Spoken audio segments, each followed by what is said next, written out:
So, if agriculture is given that high priority and we create that environment where agri-industries will be developed in every province, even every district for that matter, this really will bring prosperity in the countryside. So yun po ang ipapaglaban po natin at ito na yung mungkahi natin sa mga tumatakbo na inclusive agri-industrialization strategy dapat.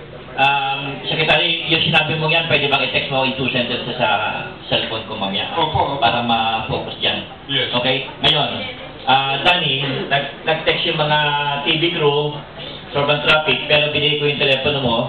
They will interview you. Ewan ko baka sa sino muna, no? Okay? Ngayon, we'll get the statement sa power guest. Sige, may sabihin mo na sila. Meron pong isang bansa na piprepare po patayin si Grace po. Pinaalala ko sa inyo may isang bansa po na nagpapanding para mapatay si Grace po. Sapagkat pag napatay si Grace po, wala na pong kalaban. Kaya lahat na klase ng pag-iingat at kung may pagdadasal tayo, pagdasal natin si Grace po, sigurado ko po na talagang titirahin nila si Grace po. In all costs. Yung sama, mababalik. Okay? Birgit. Oo. Yeah. Ako, tungkol lang din sa trabaho. Dito sa ang Middle East, no, nasa gitna ng giyera. In fact, meron dyan isang kumpanya kung saan ang mga kasamahan natin, mga kababayan natin Pilipino, 3 taong hindi sumasahod. Meron isang kumpanya nagsara, 14 na buwan na silang hindi sumasahod. Sa Saudi Arabia pa lang, meron ng 2.2 million Pilipinas tayo. At sabi ng gobyerno, sa dami ng mga kumpanya na nagsara dahil sa matinding giyera at militarismo, at maraming mga Pilipino na apektuhan, sabi, libreng-libre naman daw at pwedeng-pwedeng bumalik ng ating kababayan dito sa Pilipinas at handa daw silang tanggapin. That's not true. Sa pakinggan. Bakit? Diba? Unang-una, eto na nga, yung ating mga doktor, mga professional, walang regular na trabaho. And then second, 2.2 million. Kahit magpadala sila ng aeroplano, balik-balikan, it will take them 4 years para mapabalik ang 2.2 million. Kinuwenta ko pa talaga yan. Para mapabalik. And that's only sa Saudi Arabia. Kaya, antindi. Kanina nabanggit yung war na nangyayari ngayon, ano? Aabot ng 60 million, no, ang war refugees natin. Dahil hindi na lang, bansa-bansa na yung lumitikas dahil dito sa giyera at militarismo. And all this, diba, ay initiated and supported by the US. Kanina, banggitin ko lang, sabi, only an industrialized agriculture can really save our country, no? And yet, dito sa Pilipinas, diba, 34 to 35%, both fisher folk and farmers, ang pinakagutom. Yung nagtitiyak ng pagkain natin, sila yung pinaka-marginalized, sila yung pinakagutom. 30% ang malnourished rate natin, di ba? Ang tindi. Last week, inibitahan ako ng Board of Investment sa isang meeting. Kaya ang sabi, kino-question ko dahil the Board of Investment allowed the Child and Folk Fund. Ito yung second largest agricultural company na ngayon nandito sa Pilipinas, papatayin ang buong agrikultura natin yan. Hindi tayo pwedeng maging dependent sa isang foreign company when it comes to our food security. We can never have food sovereignty or food security na nakasalalay sa isang banyagang kumpanya. Hindi mangyayari yon. At ngayon, binigyan nila yun ng 5-year tax incentive, no? At matindi. Kaya nga, ang sabi ko sa Board of Investment, ang trabaho nyo lang ba ay magbigay ng mga incentives, di ba, sa mga foreign corporations? Ang sabi sa akin, oo. Siguro ang una kong gagawin kung mapopwesto ko. Sabi ko, of course, hindi ako na. Ang una kong gagawin, tanggalin na lang itong Board of Investment at tanggalin na lang kayo. Wala naman pala kayong silbi. Instead of giving service, instead of giving incentives to our local agri, why are you giving more incentives to foreign corporations? And therefore, hindi tayo nalalagay sa isang patas na labanan. Diba? Instead of making our farmers, our fisher folk, diba, na very competitive ang level, hindi tayo ginagawa, hindi nangyayari yun because more incentives and more benefits are being given to foreign corporations. Kaya talagang, ang kailangan natin talaga is ang gobyernong talagang mag-iisip at magpaplano para sa interes ng sambayan ng Pilipino. Maraming salamat po. Okay, Ipit. Isa sa dahilan na nagpo-proliferate ang contractualization ay hindi alam ng mga anak natin, hindi alam ng mga bata na after 6 months, 2 lang ang pwedeng mangyari sa kanya sa trabaho. Alisin siya dahil hindi siya karapat-dapat, hindi siya qualified, or ma-regular siya. Kaya nga sabi ng Supreme Court, kahit hindi dinideklara kung lumampas siya ng 6 months, 2 years na siya or more, regular siya eh. Ang problema, una, hindi nila alam. Pangalawa, dahil hindi nila alam, walang nagsasalita laban dito. If I may judge our population, yung middle class natin hindi masyadong nagtatrabaho ng papel niya para mabago. Sa kasaysayan, ang middle class ang bumubuo ng intelihensya, ng isip, ng critical mass. Tayong mga nakakaunawa, kayo pong mga kapatid namin manggagawa sa media, mga profesional, nakakaintindi nito, nakaranas maging regular, ay dapat maging maingay dito. Hindi lamang sa mga anak natin, kundi sa nakararaming kabataan. Sabihin natin, meron silang karapatan bilang manggagawa, after 6 months dapat ma-regular sila, at kung hindi nangyayari ito, dapat magkaroon sila ng lakas na loob na magsalita, tumindig para sa kanilang karapatan.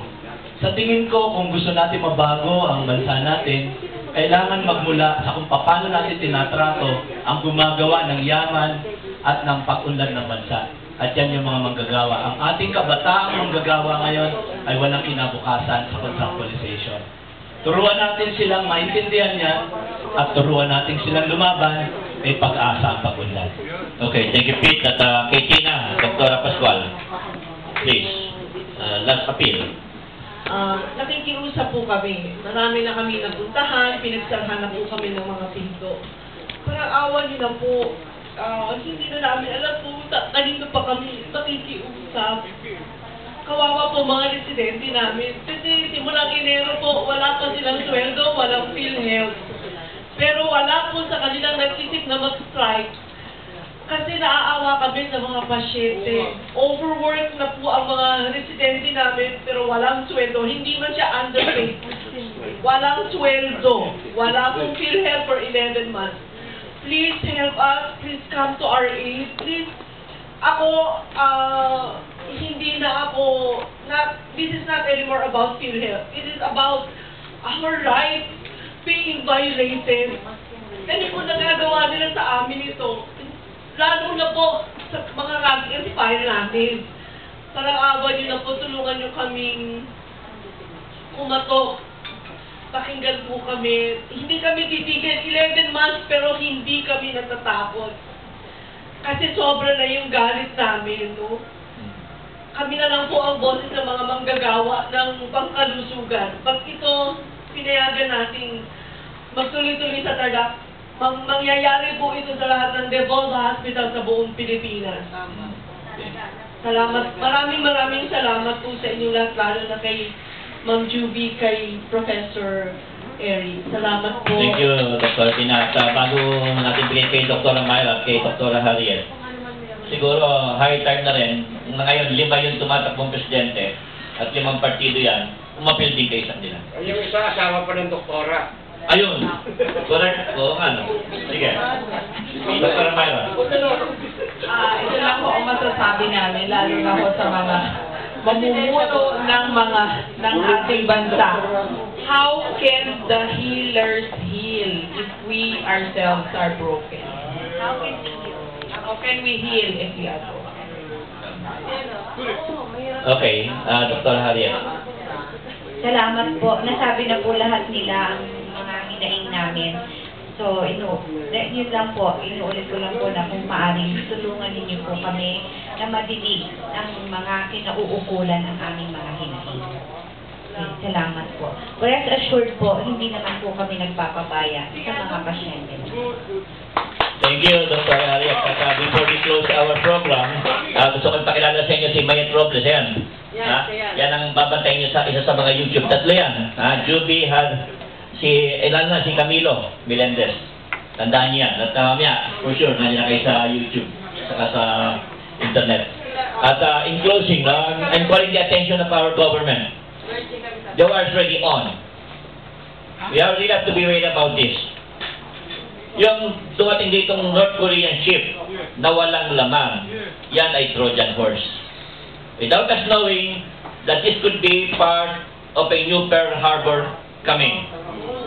Yung barko de guerra na yan, yung barko na yan na walang laman, bakit pumasok dito? Baliwala. Without us knowing na yan ay parang dartboard. Trojan horse na pwedeng mag-ano ng guided missile. Yung trajectory niyan dahil sang subi kayong punong-puno ng mga barko de guerra, hindi lamang ng Amerika, kundi ng iba-ibang bansa. So we need to be wary about this.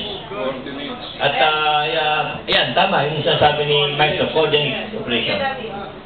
Ang gera po na magaganap sa atin ay produkto po ng Amerika. At naka-ready na po ang mga missile para sa atin. Kaya para sa akin, sabi, inuulit ko nga, wala nang niniwala na sa Gulf War eh. Ito, pakikita ko lang. Kaso lang. At ang sabi nila ng magagaling na saging noon, hindi magaganap ang Gulf War. Ako lang ang sabi. Ang gaganda ng upuan nila para hari. Ang upuan ko para plastic. Ako nagsabi na matuloy ang gira sa Gulf War. Ayan po. At kayo po naka-ready yan. Nakikiramdam lang. Tama sila ni Boss Derek. Naka-ready po ang gera. Kaya stand-by po tayo. Yun lang. And with that, I would like to thank our guests from our favorite patriotic secretary na si William Dar, si Virgil Suarez, si Pete Pinlac, si psychic natin, resident psychic na si Danny, at si Dr. Tina, Dr. Mayra, and Dr. Harriet. At si Mr. Yanong, itong pinakakawawa. Biro mo yun, 31 years in service, ginanon lang nito mga tarantadong ito. Well, anyway, may karma lahat yan. Don't worry about it. Yung cycle of karma ay hindi lulusot dito mga tao ito. Thank you so much.